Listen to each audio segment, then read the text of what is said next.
எல்லாம் நல்லா இருக்கணும். நான் வந்து நிறைய பேர் கேட்குறாங்கிட்ட மறுபடியும் சொல்கிறேன், இந்த பஞ்சராஸ் நேச்சுரல் ஹென்னா தான் நான் வாங்கி யூஸ் பண்ணுறேன். அதோட மருதாணி இலை, இந்த ஹென்னா, அதோட கொஞ்சோண்டு ஃப்ளாக்ஸ் சீட், அப்புறம் கருஞ்சீரகம், எலுமிச்சை பழத்தையும் அரைச்சிட்டேன். எலுமிச்சை பழம் தோல் இருக்கு இல்லையா, அதையும் சேர்த்து அரைச்சிட்டேன். இது எல்லாத்தையும் கலந்து தலையில் வந்து பேக் மாதிரி நீங்கள் ஒரு லேயர் பை லேயராக எடுத்து தலையில் போடணும். தலையில் போட்டு ஒரு 2 hours ஊற போட்டு அப்புறம் வாஷ் பண்ணிங்கன்னா, நான் எவ்ரி 15 daysக்கு ஒரு தடவை இந்த ஹென்னா பேக் போடுறேன். அதனால தான் என் முடி நல்லா லாங்காக வளருது. நிறைய பேர் கேட்குறா. பட் ஹேர் கலரிங் வந்து சம்டைம் சேஞ்ச் ஆகும். நான் வந்து ஒரு தடவை ஹேர் கலரிங் பண்ணிட்டேன் சிங்கப்பூர் போச்சு. அதனால் கலர் சேஞ்ச் ஆச்சு. ஆக்சுவலி இது வந்து சம் தான், டார்க் பிளாக் தான். அது சேஞ்ச் பண்ணுறதுக்கு ரொம்ப கஷ்டப்பட்டா சிங்கப்பூரில். ப்ளீச் போட்டும் என்னுடைய கலர் சேஞ்ச் ஆகலை. அகைன் மறுபடியும் செகண்ட் டைம் ப்ளீச் பண்ணி நான் ஹேர் கலர் சேஞ்ச் பண்ணேன். அதனால் இந்த கொஞ்சம் ஹேர் கலரிங்காக இருக்கும் ஜென்ரலாகவே. இப்போ நான் ஹென்னா போட்டால் கூட எனக்கு அப்படி தான் அதெல்லாம் ரெட்டாக வருது.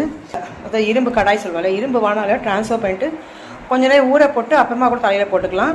ஜென்ரலாக நான் நைட்டில் போட்டு மார்னிங்கில் வாஷ் பண்ணுவேன். ஏன்னா எனக்கு வந்து டைம் இருக்கான்னு சொல்லி நைட்டில் போட்டு வாஷ் பண்ணுவேன். எனக்கு ஒன்றும் ப்ராப்ளம் வந்ததில்லை.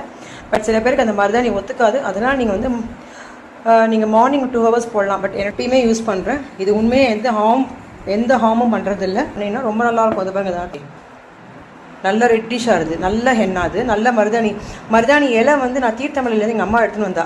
அந்த இலையை நான் ரொம்ப நாளாக ஃப்ரிட்ஜிலே வச்சுருந்தேன். அது கெட்டே போகல, அப்படியே நல்லா இருந்தது. போன வாட்டி நான் அந்த மருதாணி எடுத்து யூஸ் பண்ணுறது செம்ம ரெட்டாக இருந்தது இந்த மருதாணி. ஸோ அதனால் இந்த புளிச்ச தயிர் கொஞ்சம் சேர்த்துக்கலாம். தயிர் சேர்த்தா முடி வந்து ஷைனிங்காக இருக்கும். எல்லாம் நல்லாயிருக்கும்.